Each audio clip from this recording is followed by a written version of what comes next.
अखंड ज्योति नवंबर 2022। शीर्षक है आत्मदृष्टि से जीवन बनता है उत्सव।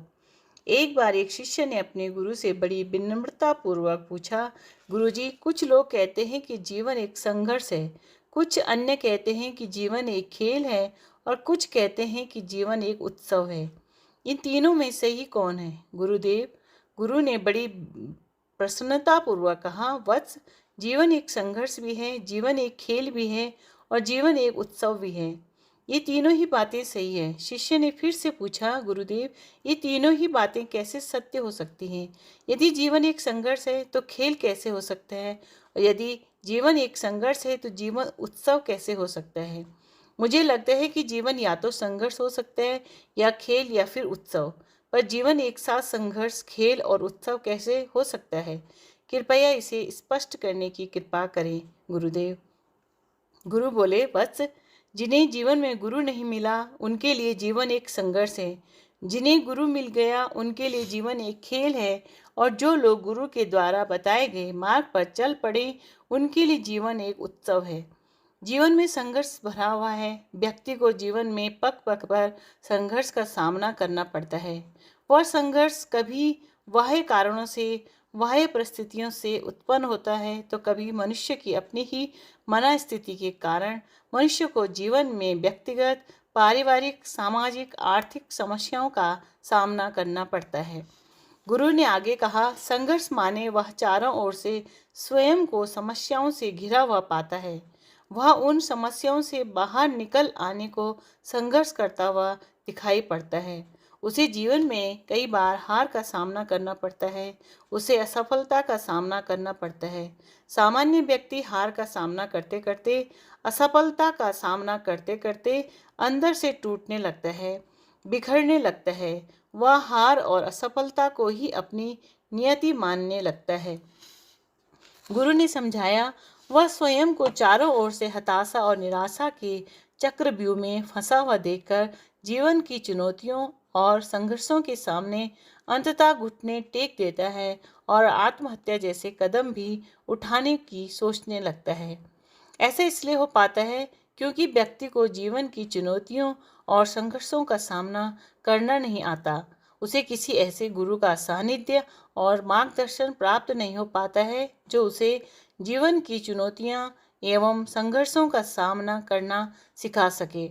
अतः जिसे जीवन में गुरु नहीं मिला, गुरु का संरक्षण, मार्गदर्शन नहीं मिला, उसके लिए तो जीवन संघर्ष ही है, जिससे वह बाहर निकल पाने में स्वयं को असक्षम और असमर्थ पाता है। पर जब व्यक्ति को किसी गुरु का मार्गदर्शन प्राप्त हो जाता है, तब उसके लिए जीवन एक खेल की तरह होता है।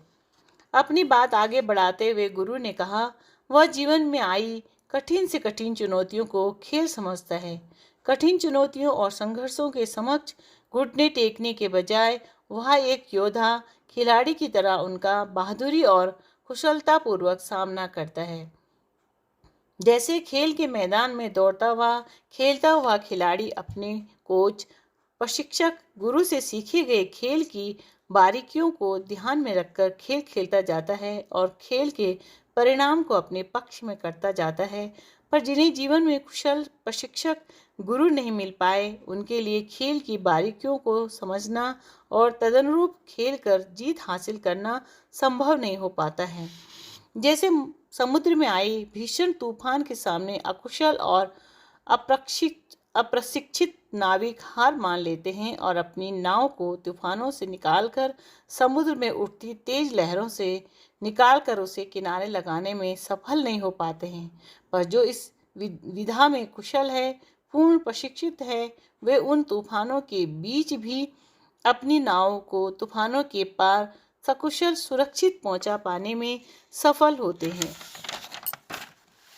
गुरु ने आगे कहा, जीवन के संघर्ष भी समुद्र में उठने वाली लहरों की तरह, तूफानों की तरह है। जो व्यक्ति अपने गुरु के प्रशिक्षण से पूर्ण प्रशिक्षित है, वह स्वयं को इन तूफानों से पार पाने में सफल होता है। पर हाँ, यहाँ यह समझना भी आवश्यक है कि यदि शिष्य गुरु से मात्र भौतिक सुख, भौतिक उपलब्धि के लिए जुड़ा है, तो उसे जीवन रूपी खेल में कभी हार का भी तो कभी जीत का सामना करते रहना होगा। उसे हार जीत, हर्ष विषाद और मान अपमान, आशा निराशा, हानि लाभ के द्वंद्वों में रहना ही होगा। उसे उन द्वंद्वों के झूले में झूलते रहना होगा, और जब तक वह द्वंद्वों में है तब तक वह पूर्णतः सुखी नहीं हो सकता। उसे खेल में नहीं जीत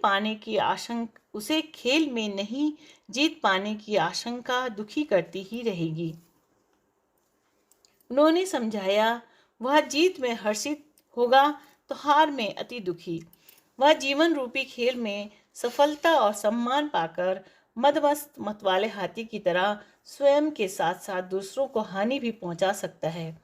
वह जीवन में जीत ही जीत की आशा करेगा, आकांक्षा करेगा, पर हमेशा यह कहाँ संभव है, क्योंकि खेल में हार जीत लगे ही रहते हैं। जीवन में सुख दुख तो आते ही हैं, जीवन में हानि लाभ तो रहते ही हैं। ऐसी स्थिति में कभी खेल में संघर्ष में जीतकर भी आगे कहीं हार न जाए, इस आशंका से जीत पाकर भी मन दुखी रहता है। गुरु ने अपनी बात आगे बढ़ाई, भविष्य में हारने या असफलता पाने की आशंका में मन दुखी रहता है, फिर हार या सफलता में तो मन दुखी होगा ही। अस्तु, जब तक हार जीत हानि लाभ की आशंका से मन दुखी रहता है, तब तक व्यक्ति खिलाड़ी की तरह खेल का आनंद नहीं ले उठा पाता, बल्कि वह तो मात्र खेल के परिणाम को लेकर ही चिंतित रहता है। वे बोले, जीवन रूपी संघर्ष और खेल में सफल होने के लिए और जीवन को उत्सव बनाने के लिए, जीवन के हर पल को उत्सव बनाने के लिए व्यक्ति के पास प्रचंड पुरुषार्थ, प्रचंड मनोबल के साथ साथ जीवन दृष्टि, आत्मदृष्टि, आत्मबल का होना भी बहुत जरूरी है। तभी जीवन उत्सव बन पाता है। अतः जो गुरु से आत्मदृष्टि, आत्मज्ञान पाने के लिए जुड़ा है, जो गुरु के उपदेश को अपने जीवन में अपनाने के लिए जुड़ा है, तब वह गुरु से मात्र मिलने के लिए नहीं जुड़ा है, तब वह गुरु से भस्म भभूति ताबीज पाकर सब कुछ पाने की आशा से नहीं जुड़ा है, बल्कि वह गुरु से ज्ञान पाकर ज्ञान में ही जीने के लिए जुड़ा है। उसके लिए तो उसका जीवन ही उत्सव बन जाता है। गुरु ने आगे कहा, उसके जीवन में संघर्ष तो आते हैं, चुनौतियां आती हैं, खेल आते हैं, पर वह बिना हार और जीत की चिंता किए हर कर्म को पूरा करता चला जाता है। वह हार और जीत को ईश्वर के चरणों में, गुरु के चरणों में समर्पित करता जाता है। फलस्वरूप वह हार हो या जीत हो, मान हो या अपमान हो, लाभ हो या हानि हो, वह दोनों ही स्थिति में समत्व की स्थिति में ही रहता है।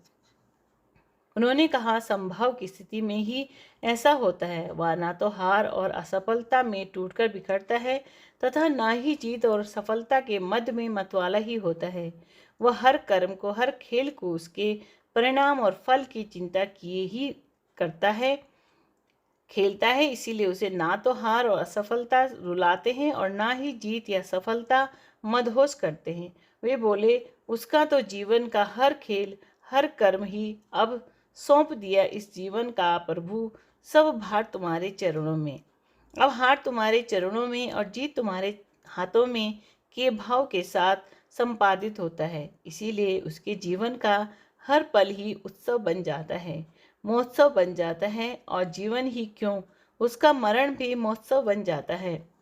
गुरु से जीवन की ऐसी सुंदर व्याख्या सुन सभी शिष्य बहुत प्रसन्न हुए और तदनुरूप जीवन दृष्टि, ज्ञान दृष्टि पाकर जीवन को उत्सव सरीखे जीने लगे। शिक्षाप्रद प्रसंग।